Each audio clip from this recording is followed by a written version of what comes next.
Salut à toutes et à tous, c'est Vincent sur Le Point Finance. J'espère que tu vas bien et aujourd'hui je vais te parler d'investissement responsable. Alors l'investissement responsable, c'est une philosophie d'investissement qui gagne de plus en plus de terrain et qui est devenue assez populaire sur ces dernières années.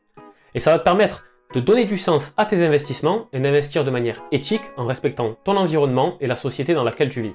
Tu vas donc pouvoir investir dans des entreprises, des fonds d'investissement et même des projets qui vont être en accord avec tes principes de développement durable, mais sans sacrifier tes retours sur investissement. Ce qui est quand même le principe quand on est investisseur. Mais alors tu vas me dire, Vincent, comment choisir ces investissements éthiques? Eh bien là, il y a plusieurs manières. Mais avant de commencer, n'oublie pas de liker et t'abonner à la chaîne en cliquant sur le bouton en bas de la vidéo. Ça va m'aider à toucher un maximum de personnes et à répandre l'intérêt pour l'investissement responsable. Alors premièrement, tu vas pouvoir regarder les critères de notation ESG. C'est l'acronyme anglais pour investissement socialement responsable. Et c'est un système de notation qui a été mis en place par le groupe MSCI, et qui va donc noter les entreprises et les fonds d'investissement sur leurs impacts environnementaux et sociétaux. Et donc ces notes vont être attribuées de C pour la plus mauvaise jusqu'à AAA pour la meilleure. Et elles vont regrouper un ensemble de critères liés à l'environnement, comme la pollution, les émissions carbone ou encore la gestion de l'eau et des ressources naturelles, mais aussi des critères sociaux, comme la rémunération, les impacts sur les sociétés locales, le respect des droits du travail ou la non-discrimination, et enfin des critères de gouvernance comme la lutte contre la corruption ou la conduite des dirigeants de l'entreprise. Donc bien sûr, on peut suivre ces notations, mais ce n'est pas le seul moyen d'investir de manière responsable. La seconde alternative, c'est d'investir dans des entreprises qui innovent sur le développement durable, comme par exemple des entreprises d'énergie renouvelable ou encore des entreprises de transport à basse émission carbone. À toi de choisir le type d'innovation que tu veux soutenir. Et enfin, dernièrement, tu peux investir pour soutenir les économies locales durables en investissant dans des projets qui vont permettre de développer des produits ou des solutions qui vont aider l'économie réelle. Et maintenant qu'on a bien introduit le sujet, je vais te présenter les 5 meilleurs moyens d'investir de manière responsable et éthique, tout en ayant un rendement satisfaisant qui va te permettre de faire croître ton capital, tout en ayant l'esprit tranquille. Et comme toujours, c'est pas un conseil en investissement, je te partage juste mes idées et tu devrais toujours faire tes propres recherches. Allez, c'est parti. Alors la première manière d'investir en ayant un aspect responsable, c'est d'investir sur des actions avec une bonne note ESG, c'est-à-dire des entreprises qui ont des pratiques éthiques en termes de gestion de leurs impacts, que ce soit sur la société ou sur l'environnement. Et pour avoir cette note, il faut simplement aller sur le site d'MSCI et rechercher l'entreprise. Je vais te laisser un lien dans la description, comme ça tu pourras aller voir par toi-même. Par exemple, si on prend Nvidia, qui est un fabricant de composants électroniques et semi-conducteurs américain, on voit que sa note est un AAA, donc très bon. Et on a aussi un historique de la notation pour voir comment l'entreprise évolue. Et on voit aussi qu'Nvidia fait partie du top 4% de son secteur en termes de ESG. Et enfin, on peut aussi trouver un détail des critères forts de l'entreprise. Ici, par exemple, Nvidia est un leader en termes de gouvernance et de conduite, mais aussi de développement de ses employés. Donc Nvidia est une entreprise technologique de croissance qui est basée aux États-Unis, mais on peut tout aussi bien faire la même chose pour une entreprise française qui évolue dans un secteur beaucoup plus traditionnel. Par exemple, regardons CNP Assurance. Et là, on voit que l'entreprise est aussi un AAA, donc très bon, et maintient ce score depuis 2016, et qu'elle fait partie du top 4% du secteur de l'assurance. Et c'est un leader en termes de développement de son capital humain, d'investissement responsable et durable, et d'assurance contre les risques climatiques et démographiques. Donc on voit bien que les critères ESG peuvent être inclus dans n'importe quelle stratégie d'investissement, que ce soit une stratégie d'action de croissance avec des valeurs technologiques comme Nvidia, ou une stratégie de rendement beaucoup plus défensive avec des actions comme CNP. Mais maintenant je vais aussi te montrer un exemple d'entreprise avec une mauvaise note ESG, et cette entreprise c'est Pfizer, le géant pharmaceutique américain. Donc Pfizer a une note de B, la seconde plus mauvaise, et était notée CCC en 2016. Autant dire que c'est pas reluisant. Et elle fait partie des 20% les moins bien notés dans l'industrie pharmaceutique. Et c'est dû à ce qu'on peut voir plus bas, c'est-à-dire le comportement de l'entreprise vis-à-vis de la société, la qualité de ses produits et l'émission de déchets toxiques. Donc ici, les critères ESG nous indiquent que Pfizer n'est pas du tout une entreprise éthique. Donc pour l'investisseur responsable, il faudra tout simplement passer son chemin. Mais il faut aussi bien comprendre que les notes ESG ne sont pas un indicateur de la performance de l'entreprise au niveau business. Et une entreprise qui a une très mauvaise note ESG pourra avoir des résultats financiers qui sont très bons et donc une action qui va être en croissance. Et donc l'aspect ESG n'est vraiment qu'une indication de conviction personnelle. La deuxième manière d'investir en étant responsable, c'est toujours d'investir dans des actions, mais cette fois on va laisser de côté les notes ESG pour se concentrer sur des entreprises qui innovent dans les aspects clés du développement durable. Et là l'exemple qui nous vient naturellement, c'est les entreprises qui évoluent dans l'énergie renouvelable, comme par exemple avec Neoen en France, qui opère des champs photovoltaïques et éoliens qui servent à produire de l'énergie verte. Mais on peut aussi penser à des entreprises comme Tesla, qui vont produire des véhicules électriques, ou Plug Power, qui va produire des batteries à hydrogène pour alimenter ses véhicules en énergie. Et donc ces deux entreprises, comme d'autres d'ailleurs, vont contribuer à changer nos modes de transport et de mobilité pour basculer vers un modèle plus propre. Un autre aspect super important de notre environnement, c'est l'eau. Et donc on va pouvoir investir dans des entreprises qui innovent dans ce secteur-là, comme par exemple Xylem aux États-Unis. C'est une entreprise qui va créer des technologies de gestion de l'eau et d'infrastructures pour des alimentations résidentielles et commerciales, mais aussi pour réduire le gaspillage et faciliter le recyclage. Mais l'investissement responsable, c'est pas que les ressources naturelles durables. C'est aussi des entreprises qui vont avoir un impact social bénéfique. Et donc c'est un critère qu'on peut aussi rechercher. Des entreprises qui vont montrer un leadership et qui vont innover sur des défis sociétaux. Et sur cet aspect-là, je pense à Adidas. Tu le sais peut-être pas, mais l'entreprise a un programme de contrôle de son impact très fort. Elle s'est engagée à utiliser du plastique 100% recyclé d'ici à 2024 pour tous ses produits et a réduit son impact carbone de 55% depuis 2015 et prévoit d'avoir une neutralité carbone d'ici à 2025, soit zéro impact. En plus de ça, Adidas prend aussi des engagements en termes de conditions de travail sur toute sa chaîne de fournisseurs, pour s'assurer que tous les employés qui contribuent de près ou de loin à l'entreprise soient traités correctement.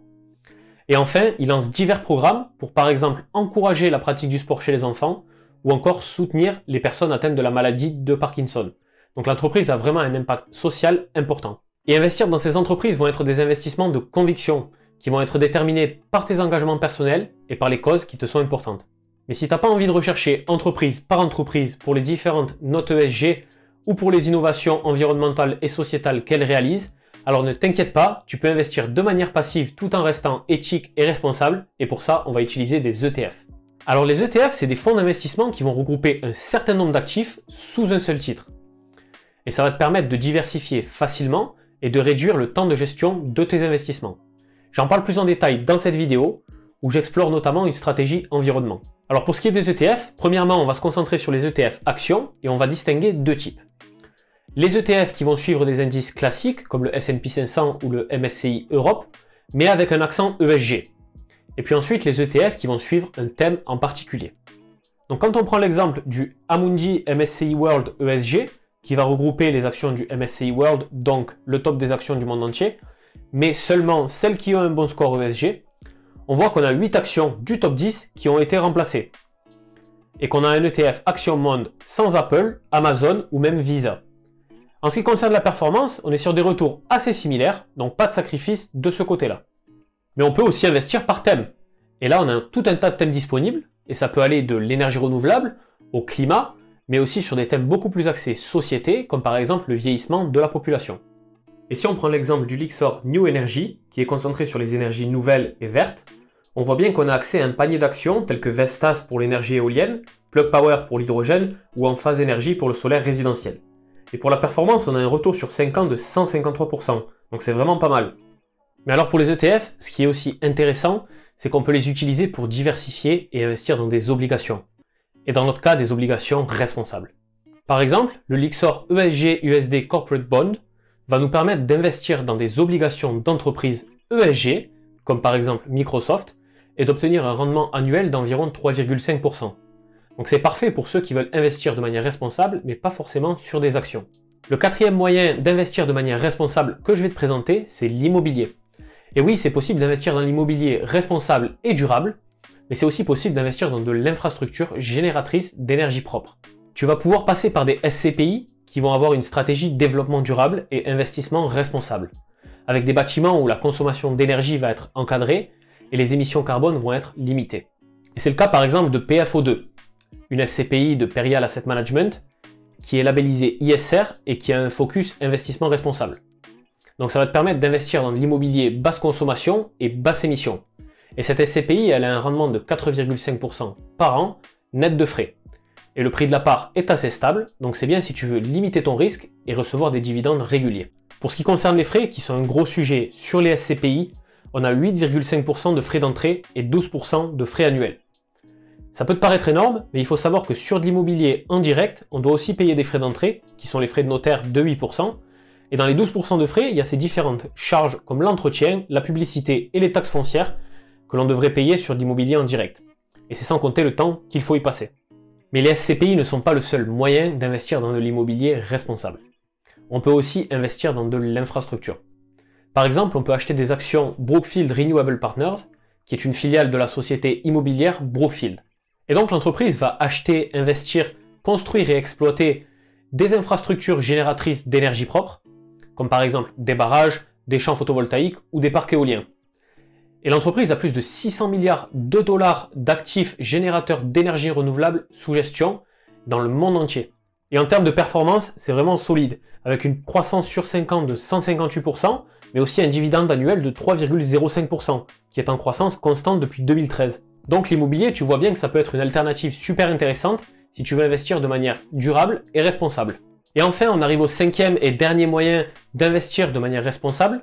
Et cette méthode, c'est une méthode qui est plus concentrée sur les économies locales plutôt que sur des grandes entreprises cotées ou sur de l'immobilier commercial. Et cette méthode, c'est le crowdlending ou le prêt participatif. Donc si tu n'es pas familier avec le concept, les prêts participatifs, ce sont des prêts qui vont être demandés par des petites entreprises, qui sont souvent locales, via une plateforme. Et le public, c'est-à-dire toi et moi, vont pouvoir financer ces prêts et donc investir dans les projets de l'entreprise. Et là, on va avoir des plateformes comme par exemple Mimosa qui vont nous proposer d'investir sur des prêts pour financer des projets durables portés par des petites entreprises. Donc c'est super pour avoir un impact sur des communautés locales et soutenir leurs économies, mais aussi pour soutenir des projets qui sont durables et avoir un rendement sur notre investissement. Et ces projets peuvent rapporter de 3 à 6% de rendement par an. Et les échéances peuvent être mensuelles, trimestrielles ou même semestrielles. Et quand on regarde les projets, il y en a pour tous les goûts. Ça peut aller d'une unité de méthanisation pour produire des biogaz à de la production d'énergie solaire et même de la production de vins biodynamiques. Donc ce type d'investissement est super si tu cherches vraiment à avoir un impact grâce à tes placements, à aider de petites structures et à investir dans des projets que tu trouves intéressants, tout en faisant fructifier ton capital évidemment. Et voilà, c'est tout pour cette vidéo sur les meilleures méthodes d'investissement responsables. J'espère que ça t'a plu et n'hésite pas à me donner ta méthode préférée dans les commentaires. Et avant de partir, n'oublie pas de liker et t'abonner à la chaîne en cliquant sur le bouton en bas de la vidéo. Et si tu veux encore plus de contenu, je t'invite à aller t'abonner à ma newsletter que tu peux trouver dans la description. Allez, je te retrouve la semaine prochaine pour une nouvelle vidéo. Salut et à bientôt sur le Coin Finance.